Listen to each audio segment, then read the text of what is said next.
Okay, so today I am doing some extreme overclocking to the Raspberry Pi 3.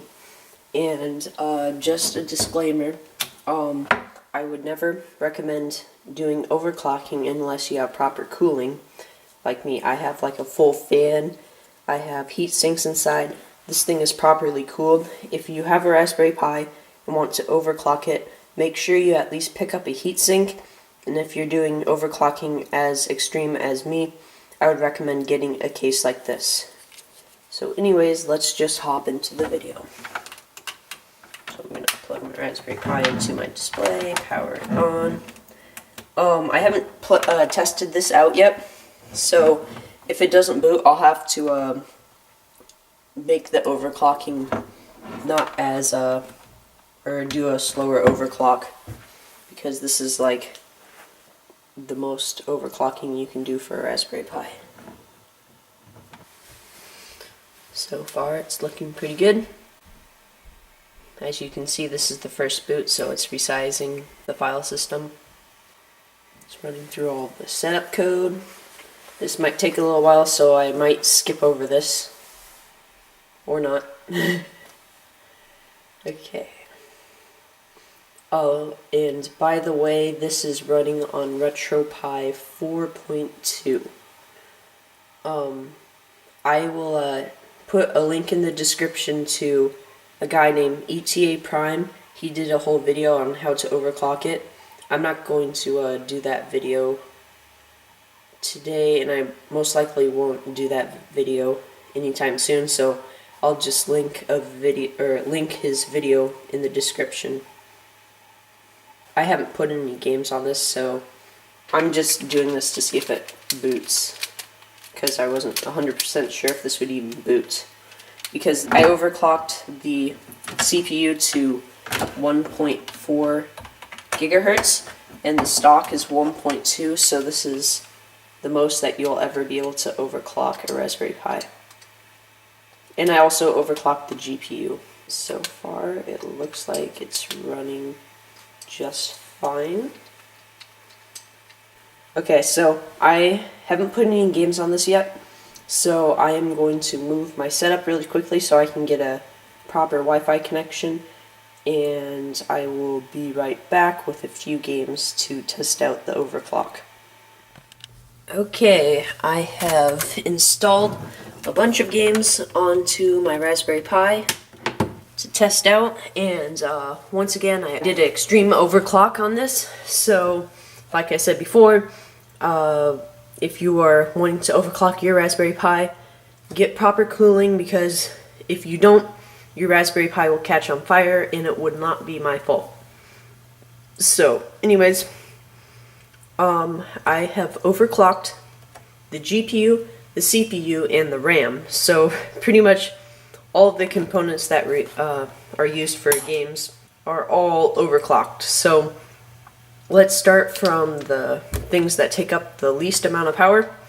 And before I start, I just wanted to mention that since it was Star Wars Day recently, all of the games I will be testing are Star Wars themed. So yeah, it's my way of celebrating Star Wars Day. Okay. So this is the Game Boy Color Empire Strikes Back. And the emulator that I'm using is kind of doing the natural colors of the original Game Boy game. So the original Game Boy, the colors were supposed to be in black and white, but it came out like a pea green yellow. So that's why it looks like this. It looks like, so far I haven't played this game before, so it looks like it's going to be like a non-saving side-scroller, because it didn't pull up a menu like a save menu. Oh, I can shoot up. Didn't know that. Okay, let's start. Oh, can I fall? Kind of. Okay. I can't tell if it's just the game because that's kind of glitchy, but it seems like the game's kind of running slow or something. I think it's just the game. my Raspberry Pi can run a Game Boy game at full speed, non-overclock, so if the overclock is making it slow down, that would be a little weird. Oh, what just happened? If something fell that far, I think it would die.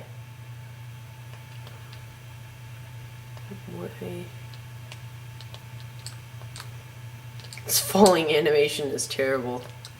Like, watch that. Wait, that's if I'm moving. It's like, it's running through the air. That's weird. Okay, let's change to another game since that one's kind of boring. The next one up would probably be the NES. This one's a little bit more colorful. I think I've actually played this game before, but I could be wrong. Okay, yeah. There we go.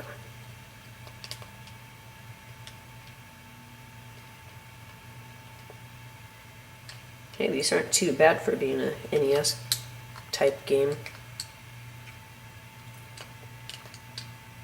Or the graphics isn't too bad for an NES type of a game.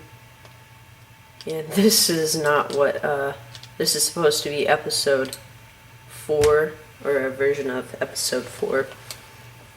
And this isn't anywhere close to what episode 4 looked like, which is kind of weird. That's what I don't like about movie games, is that usually if it's a game like this one, it will, it doesn't really have a point to it, especially this one. And this one's actually kind of hard. It actually seems like all of the NES games were all side-scrollers. I can't think of very many that aren't side-scrollers, besides story games like The Legend of Zelda. And that was what story games look like. Was either side-scrolling Mario or 2D adventure like Zelda. Kind of funny. So I've had enough time losing. Let's go up another generation to the Game Boy Advance. And I've kind of noticed with the Game Boy Advance version of LEGO Star Wars, it actually runs slower than normal speeds, which is kind of funny because the Raspberry Pi can run 3D games better than it can this LEGO Star Wars. But of course it could be the animation style of it. It's kind of hard to describe. I'll show you what I mean in a few seconds.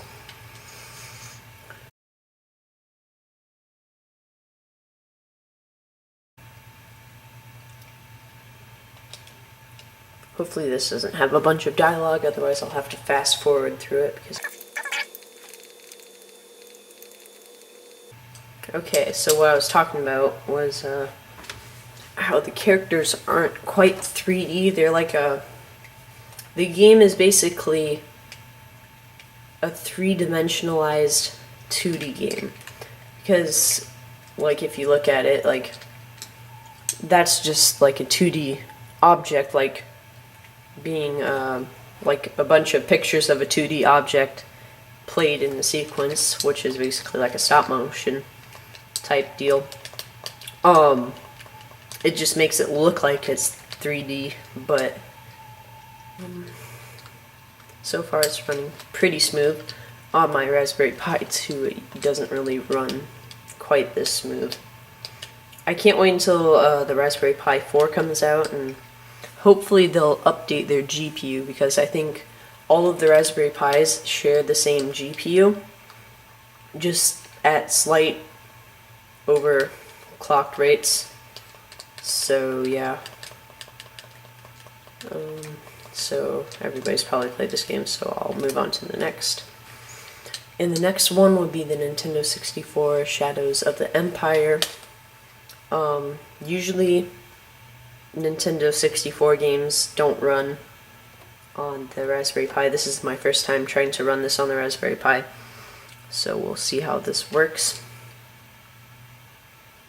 It seems like with the Raspberry Pi, there's a few games that actually work well, like for example, one of the games that works well would be Super Mario 64.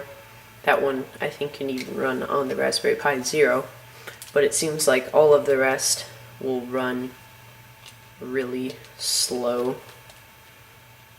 But so far it looks like the game is running okay. Oops. I clicked the back to main menu button here. Actually, we'll configure this. Or not, never mind. I was going to configure it so the rendering resolution was smaller, but we'll leave that alone. I've kind of noticed with N64 emulation, some of the objects will appear black. Like sometimes animations like what just happened right there will be like all black and glitchy. So, let's see. So far it's running pretty smooth, but it's also running in a small or a low resolution too. So let's see. Let's do hard, just for the fun of it. So far it's running pretty good.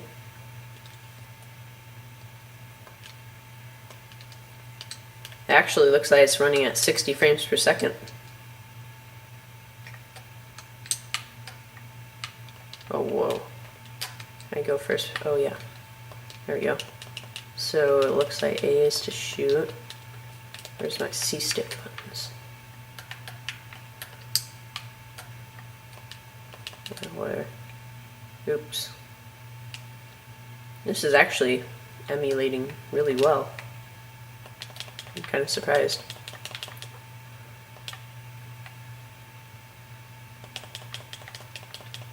I'm not gonna go first person again because that seems to work out the best.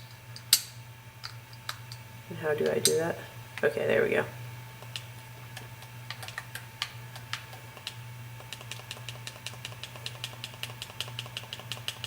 I don't think this was actually in the movie, this fighting scene where you shoot all the drones. I haven't watched the 5th episode recently, so I wonder if you can suicide kill this guy.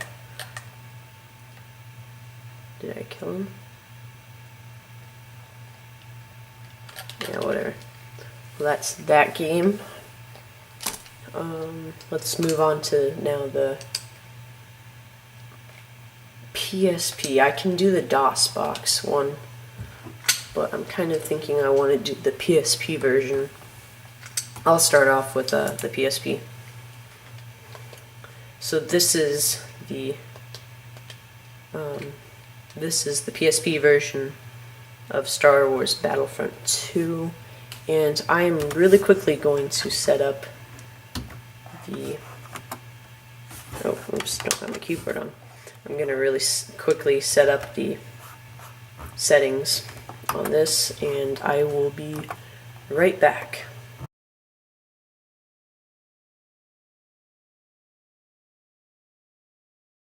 Okay, I think I got my settings all set up. Let's try running this.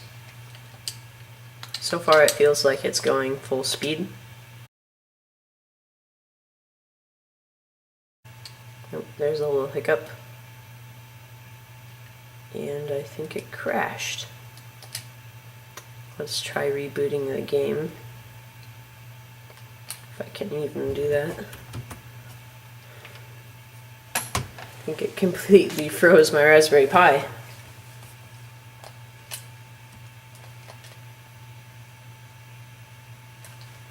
Yep, let me reboot this.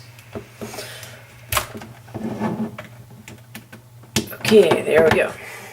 Let's try that again. Hopefully it didn't corrupt my SD card, because unplugging it like that can sometimes do that.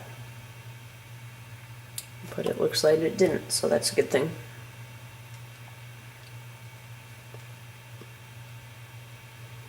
I remember unplugging, or I used to think that you could do that, unplug the Raspberry Pi from the wall, and I didn't know that it would damage it. So I used to do that all the time when I first got my Raspberry Pi. It kept on corrupting my card, and I was like, what's going on? I was pretty upset with my Raspberry Pi, and then I was like, oh, you can't do that. Whoops. Okay, so we're gonna set the default video output to 480p at 75 Hertz, even though my monitor can't do that. Okay, let's get the mouse out of the way, because that's a little bit annoying. Okay.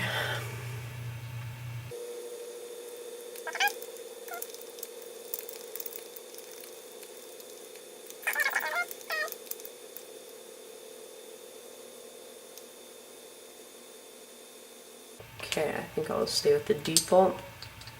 Save, and then we'll save the data. Then we'll go back, and we will go to single player and instant action since we don't want to be in a story mode. And let's see, what should we start off with? Now let's do Hoth, Conquest. Let's add some more.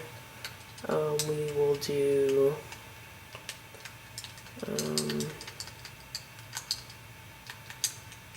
do they have the Death Star on here? I think this is a ported version of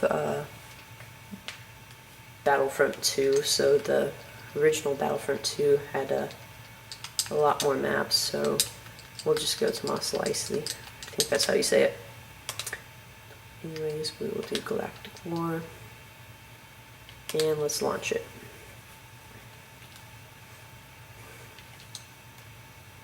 And so far, it looks like it's running really well. We'll be Empire, obviously. We will start off at checkpoint 2. And, oh my goodness, the performance is already really bad, and I think it just crashed. I think that's going to be kind of an issue. The PSP games are optimized more for the PSP hardware, so the games won't run on the Raspberry Pi very well. So since this is the second crash, I'm going to move on to the DOSBox emulator. So let me reset my Raspberry Pi, and I will resume the video when I have the DOSBox emulator popped up.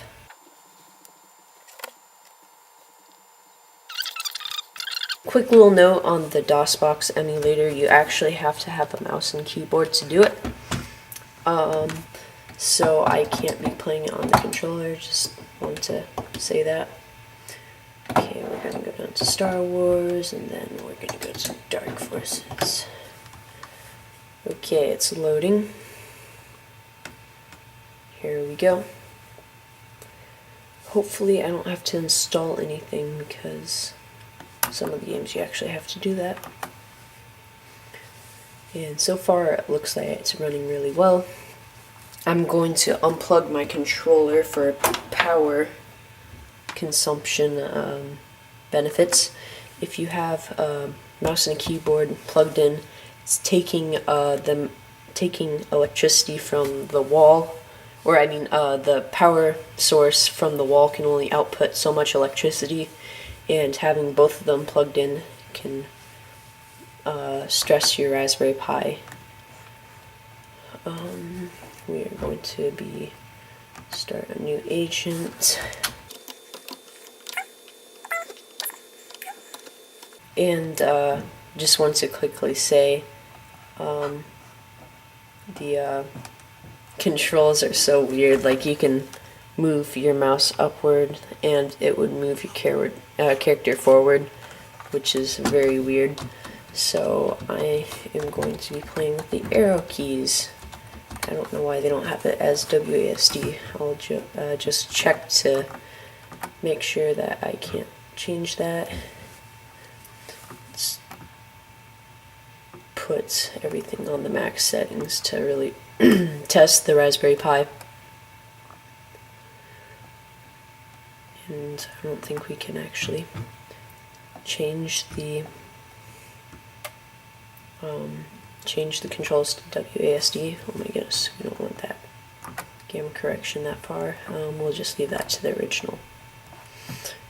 Okay, now let's, oops, nope, we don't want to do that. Okay, so we have left and right arrow keys to look different directions. We got forward, the up and down arrows to move forward and back. I'm trying to figure out how to shoot. So it looks like Z is shoot, X is jump, C is crouch, and V I'm assuming is sprint. Or wait, no, shift is sprint.